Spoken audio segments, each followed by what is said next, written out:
بسم الله الرحمن الرحيم الحمد لله رب العالمين والصلاة والسلام على رسوله الأمين وعلى آله وصحبه أجمعين أما بعد പ്രിയപ്പെട്ട മുഅ്മിനീങ്ങളെ സഹോദര സഹോദരിമാരെ അസ്സലാമു അലൈക്കും വറഹ്മത്തുള്ളാഹി വബറകാതുഹു. ഇന്നത്തെ വീഡിയോ 76 മറിയം സൂറത്തിൽ നിന്ന് 16-ാമത്തെ ആയത്ത് മുതൽ ഇതിൽ വിവരിക്കപ്പെടുന്നു.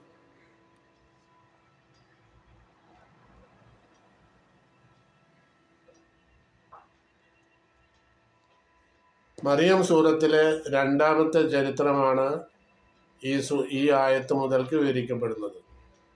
ആദ്യത്തെ ചരിത്രം സക്കരിയ നബിയുടെയും യഹ്യാ നബിയുടെയും ആയിരുന്നു. അത് നമ്മൾ വിശദമായി കഴിഞ്ഞ വീഡിയോയിൽ പറഞ്ഞിട്ടുണ്ട്. എന്നാൽ ആ ചരിത്രത്തേക്കാൾ വളരെയധികം അതിശയോക്തിയുള്ള ചരിത്രമാണ് മറിയം റളിയല്ലാഹു അൻഹയുടെയും മറിയമിന് ജനിക്കുന്ന ഉപ്പയില്ലാതെ ജനിക്കുന്ന ഈസ നബി അലൈഹിസ്സലാമിൻ്റെയും ചരിത്രം.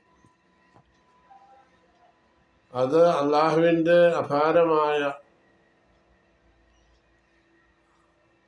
മാനുഷികമായ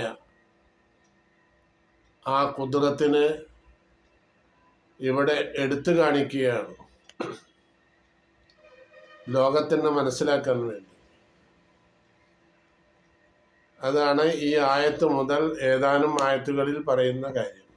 മാത്രമല്ല, തൊട്ടിലിൽ കിടക്കുന്ന കുട്ടി അഥവാ ഈസ നബി അലൈഹിസ്സലാം സംസാരിക്കുകയാണ്.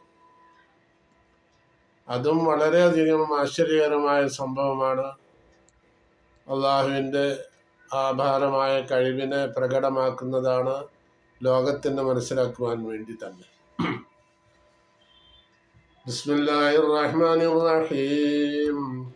വദ്കുർ ഫിൽ കിതാബി മറിയം ഇദ് തബദത മിൻ അഹ്ലിഹാ മകാനൻ ശർഖിയ്യാ. വദ്കുർ നബി പറഞ്ഞു കൊടുക്ക് മക്ക നിവാസികൾക്ക്, ഫിൽ കിതാബി വേദഗ്രന്ഥത്തിൽ പറഞ്ഞ മറിയമിനെ സംബന്ധിച്ചുള്ള കാര്യങ്ങൾ. അതായത് വേദഗ്രന്ഥം എന്ന് പറയുന്ന തൗറാത്താണ്. അന്ന് നിലവിലുള്ള തൗറാത്ത് മൂസ നബി അലൈഹി ഇസ്ലാമിന് നൽകപ്പെട്ട തൗറാത്ത്, അതിനു ശേഷമുള്ള പ്രവാചകന്മാർക്കൊക്കെ അതാണ് അവരുടെ നിയമസംഹിത. 4 കിതാബുകളാണ് ലോകത്ത് ആകമാനം അള്ളാഹു ഇറക്കിയിട്ടുള്ളത്, ഏതാനും ഏടുകളും. സബൂർ, തൗറാത്ത്, ഇഞ്ചീല്, ഖുർആൻ ഇപ്പോൾ നിലവിലുണ്ട്. ഖുർആൻ നബി സല്ലല്ലാഹു അലൈഹി വസല്ലം ഇറക്കുകയും നബി അന്ത്യപ്രവാചകനായതുകൊണ്ട് നബിക്ക് ശേഷം വേറെ പ്രവാചകന്മാരില്ലാത്തത് കൊണ്ടും ഖുർആൻ മറ്റു പ്രവാചകന്മാർക്ക് കൂടി അവകാശപ്പെട്ടതാണെന്ന് പറയാൻ സാധ്യമല്ല. കാരണം ഖുർആന് ശേഷം പ്രവാചകന്മാരില്ല. അതിൻ്റെ പേരിൽ തന്നെ നിയമസംഹിതയായിട്ട് വേറൊരു പ്രവാചകന് ഖുർആൻ ഉപയോഗിക്കേണ്ടി വന്നിട്ടുമില്ല. അന്ത്യദിനം വരേക്കും അവസാനത്തെ നബിയാണ് നബി സല്ലല്ലാഹു അലൈഹി വസല്ലം തങ്ങൾ. എന്നാൽ അങ്ങനെ ആയിരുന്നില്ല മുൻകാലങ്ങളിൽ. 1,24,000 പ്രവാചകന്മാർ, അല്ലെങ്കിൽ അതിൽ കൂടുതൽ, അല്ലെങ്കിൽ കുറവ്, വ്യക്തമായ കണക്ക് ഇല്ല. അല്പം കുറയാം കൂടാം. 1,24,000 പ്രവാചകന്മാർ ഈ ലോകത്ത് വന്നു. അവരെല്ലാവരും തന്നെ 4 ഗ്രന്ഥങ്ങളാണ് അവർ ഉപയോഗിച്ചിട്ടുള്ളത്. നബി സല്ലല്ലാഹു അലൈഹി വസല്ലം വരെ 3 കിതാബുകൾ: സബൂർ, തൗറാത്ത്, ഇഞ്ചീൽ. നബി സല്ലല്ലാഹു അലൈഹി വസല്ലമയ്ക്ക് ശേഷം ഖുർആൻ. അങ്ങനെ 4 ഗ്രന്ഥങ്ങൾ, പിന്നെ ഏതാനും ഏടുകളും. അപ്പോ ഈ തൗറാത്ത് എന്ന് പറയുന്ന വദ്കുർ ഫിൽ കിതാബി എന്ന് പറഞ്ഞ ആ കിതാബ് തൗറാത്താണ്. തൗറാത്ത് മൂസ നബി അലൈഹി ഇസ്ലാമിന് ഇറക്കി കൊടുത്തതാണ്. മൂസ നബിയുടെ ശേഷമുള്ള സക്കരിയ നബി, യഹ്യാ നബിക്കും ഇത് അവരുടെ നിയമസംഹിതയാണ്. നമ്മൾ ഖുർആനെ എങ്ങനെ വിലയിരുത്തുന്നുവോ, ഏത് നിലയിൽ കൈകാര്യം ചെയ്യുന്നുവോ അതേ രീതിയിൽ തന്നെ തൗറാത്ത് അന്നവർക്ക് അവരുടെ നിയമസംഹിതയാണ്. ഈ തൗറാത്തിൽ മറിയം റളിയല്ലാഹു അൻഹയെ സംബന്ധിച്ചുള്ള കാര്യങ്ങളെല്ലാം പറഞ്ഞിട്ടുണ്ട്. അത് നബി സല്ലല്ലാഹു അലൈഹി വസല്ലമ മക്കയിലുള്ള ജനങ്ങൾക്ക് വിവരിച്ചു കൊടുക്കാൻ പറയുകയാണ് ഇതിന്റെ സന്ദർഭം. വദ്കുർ ഫിൽ കിതാബി മറിയമ ഇതിൻ തബദത്ത് അവൾ മാറി താമസിച്ച സമയം. മറിയം റളിയല്ലാഹു അൻഹ ജനിച്ചു. ഇത് കാലത്ത് എന്താണ് റബ്ബി ഇന്നി നദർതു ലക മാ ഫീ ബത്നി മുഹററൻ ഫതഖബ്ബൽ മിന്നി ഇന്നക അൻത സമീഉൽ അലീം എന്ന് പറഞ്ഞിട്ട് ഒരായത്തുണ്ട് ആലംദാനില്. വദ്കുർ ഫിൽ കിതാബി അല്ല റബ്ബി ഇത് കാലത്ത് എന്താണ് റബ്ബി ഇന്നി നദർതു ലക മാ ഫീ ബത്നി മുഹററ. ഇംദാന്റെ ഭാര്യ പറഞ്ഞു, പടച്ചവനെ, എൻ്റെ വയറ്റിലുള്ള കുട്ടിയെ ഞാൻ നിനക്ക് സേവനം ചെയ്യുവാനായും ഇബാദത്തെടുക്കുവാനായും ഞാൻ നേർച്ചയാക്കി, അത് നീ സ്വീകരിക്കണമേ എന്ന് പ്രാർത്ഥിക്കുകയും അങ്ങനെ ഇമ്രാന്റെ ഭാര്യ പ്രസവിച്ചു നോക്കുമ്പോൾ അത് പെൺകുട്ടിയാണ്.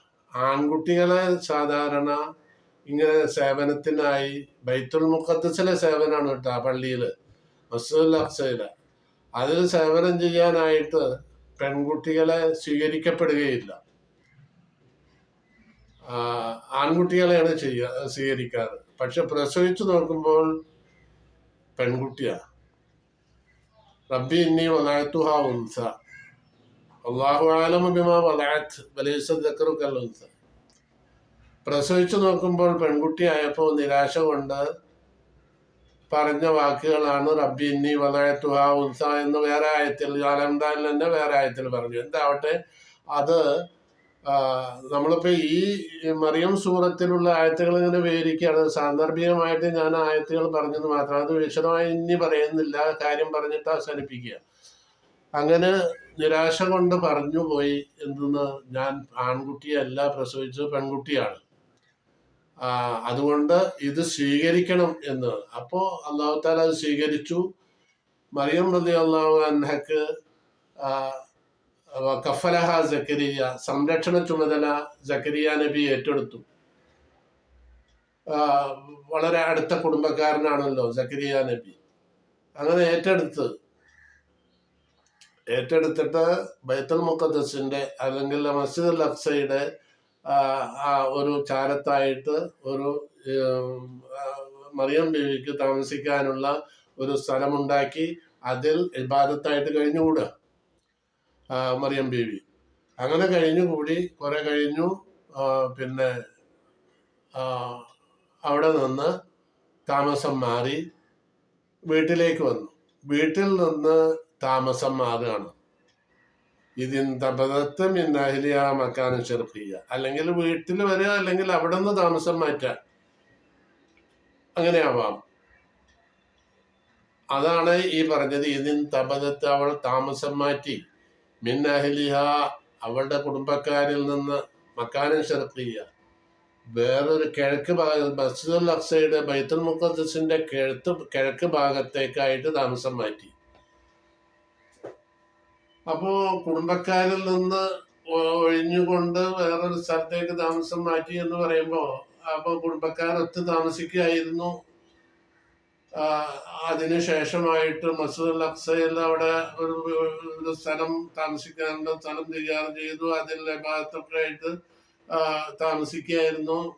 പിന്നെ സക്കരിയ നബി പള്ളിയിലെ ഇമാമാണ്. അങ്ങനെ ആ പള്ളിയുടെ ചാരത്ത് അവിടെ ഒരു വീടുണ്ടാക്കി, താമസിക്കാനുള്ള സ്ഥലം ഉണ്ടാക്കി, അവിടെ താമസിക്കുകയായിരുന്നു മറിയം റളിയല്ലാഹു അൻഹ. അത് നമ്മൾ പറഞ്ഞു കഴിഞ്ഞു. അങ്ങനെ അതിൽ നിന്ന് താമസം മാറ്റി അതിനിടയ്ക്ക് വീട്ടിലേക്ക് മാറിയുണ്ടാവും. അതാണ് വീട്ടുകാരിൽ നിന്ന് മാറി താമസിക്കുക എന്ന് പറഞ്ഞത്. അപ്പൊ അവിടെ താമസിക്കുന്ന കാലത്ത് സക്കരിയ നബിയാണ് സംരക്ഷണ ചുമതല ഏറ്റെടുത്തിരുന്നത്. അതിൽ കുറച്ച് ചരിത്രങ്ങളുണ്ട്. അത് പിന്നെ പള്ളി കമ്മിറ്റിയൊക്കെ കൂടിയിട്ട് അത് ചർച്ച ചെയ്യപ്പെട്ടു. എന്നിട്ട് കാര്യങ്ങൾ തീരുമാനിച്ചു. ആരാണ് സംരക്ഷണ ചുമതല ഏറ്റെടുക്കേണ്ടത് കാരണം ഒരു ആൺകുട്ടിയല്ലല്ലോ അത്, പെൺകുട്ടിയാണ്. അപ്പം അത് വലിയ ഒരു ഗൗരവമുള്ള വിഷയമായി അവരുടെ അടുക്കൽ. അങ്ങനെ അവർ തീരുമാനിച്ചു പിന്നെ ഇതിനായിട്ട് ഒരാളെ കാണണം എന്നൊക്കെ. അങ്ങനെ നറുക്കിട്ടു. സക്കരിയ നബിയുടെ നറുക്കാണ് കിട്ടിയത്. അപ്പോൾ സക്കരിയ നബി സംരക്ഷണ ചുമതല ഏറ്റെടുത്തു. സക്കരിയ നബി പിന്നെ മറിയം റളിയല്ലാഹു അൻഹുവിൻ്റെ അടുത്ത കുടുംബക്കാരനാണ്. അപ്പോൾ മറിയമിൻ്റെ അടുത്തേക്ക് ചെല്ലുമ്പോൾ അവിടെ പിന്നെ ശൈത്യകാലത്ത് കിട്ടുന്ന ഭക്ഷണം സമ്മർ സീസണിൽ അവിടെ കാണാനിടയായി.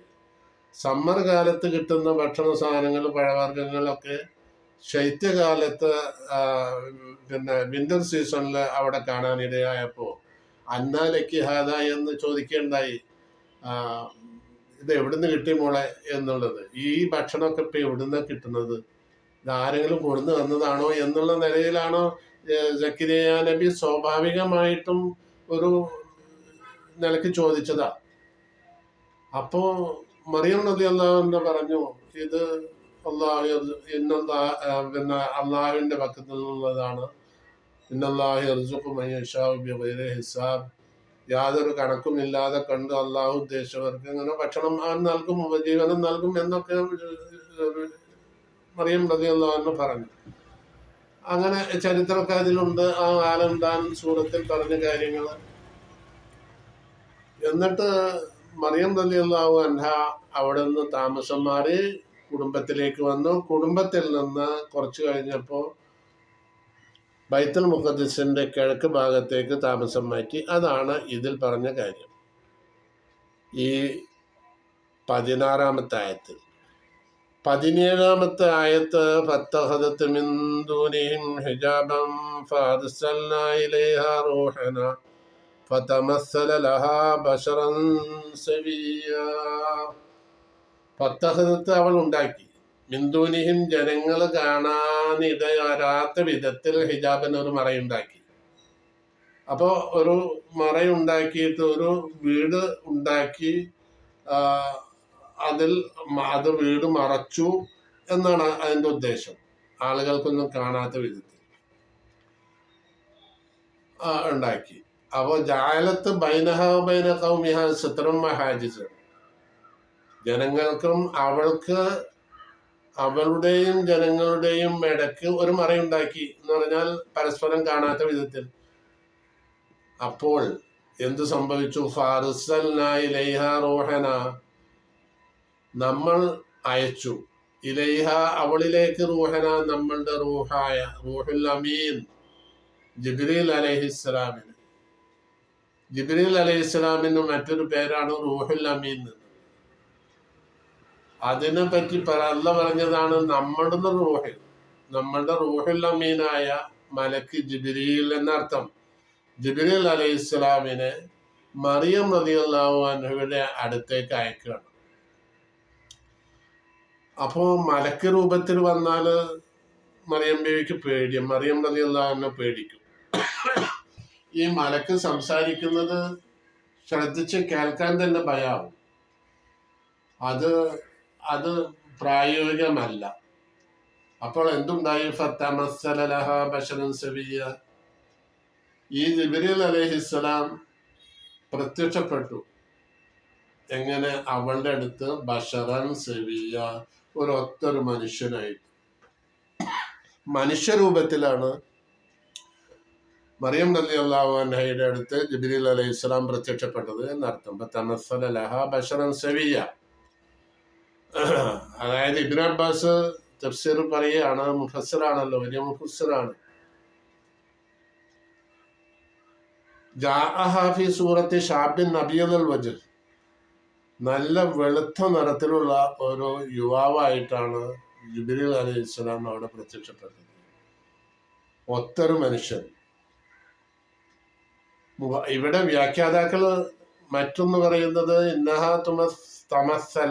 ഇന്നമാ തമസ്സല ലഹ. ജിബ്രീൽ അലൈഹിസ്സലാം പ്രത്യക്ഷപ്പെട്ടു ഫി സൂറത്തുൽ ഇൻസാൻ, മനുഷ്യരൂപത്തിലാണ്. മനുഷ്യരൂപത്തിൽ പ്രത്യക്ഷപ്പെടാൻ കാരണം ഞാൻ നേരത്തെ പറഞ്ഞ മലക്കിന്റെ രൂപത്തിലാണെങ്കിൽ പറയുന്നത് കേൾക്കാൻ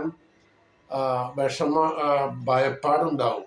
പറയുന്നത് കേൾക്കാൻ തന്നെ ശരിക്ക് മനസ്സിലാക്കാനും അതനുസരിച്ച് മറുപടി പറയാനൊന്നും പറ്റില്ല. കാരണം മലക്കാണ്. അത് ശരിക്കൊരു മനുഷ്യൻ മലക്കിനെ അഭിമുഖീകരിക്കുമ്പോൾ പ്രവാചകന്മാരല്ലാത്തവർക്കൊക്കെ ഭയമാണ് ആ രൂപം കണ്ടുകൊണ്ട്. അപ്പോ അത് പ്രായോഗികമല്ല. അതുകൊണ്ട് മനുഷ്യരൂപത്തിൽ അല്ലാഹു തആല ജിബ്രീൽ അലൈഹിസ്സലാമിനെ മറിയം റളിയല്ലാഹു അൻഹയുടെ അടുത്തേക്ക് അയച്ചു. നല്ലൊരു രൂപമാണ്, നല്ലൊരു മനുഷ്യരൂപം, ഭംഗിയുള്ള രൂപം. ഇങ്ങനെയൊക്കെയാണ് മറിയം റളിയല്ലാഹു അൻഹയുടെ അടുത്തേക്ക് ജിബ്രീൽ അലൈഹിസ്സലാമിനെ അയച്ചത്. ഇത് 17-ാമത്തെ ആയത്തിൽ പറഞ്ഞ ഫത്തഖദത മിൻ ദൂനിഹിം ഹിജാബൻ ഫഅർസൽനാ ഇലൈഹാ റൂഹനാ ഫതമസ്സല ലഹാ ബശറൻ സവിയ്യാ. 17-ാമത്തെ ആയത്താണ്. ഇനി 18-ാമത്തെ ആയത്ത്. 18-ാമത്തെ ആയത്തിൽ അല്ലാഹു തആല പറയുന്നത് ഖാലത്ത് ഇന്നി അഊദു ബിർറഹ്മാനി മിൻക ഇൻ കുൻത തഖിയ്യാ. ഇത് നമുക്ക് അടുത്ത വീഡിയോയിൽ ചർച്ച ചെയ്യാം. ഈ വീഡിയോ ഇവിടെ വെച്ച് അവസാനിപ്പിക്കുന്നു. സബ്സ്ക്രൈബ് ചെയ്യാത്തവർ സബ്സ്ക്രൈബ് ചെയ്യുക. അപ്പോൾ ഈ 76 വീഡിയോയും നിഷ്പ്രയാസം ലഭ്യമാവും. അസ്സലാമു അലൈക്കും വറഹ്മത്തുള്ളാഹി വബറകാതുഹു.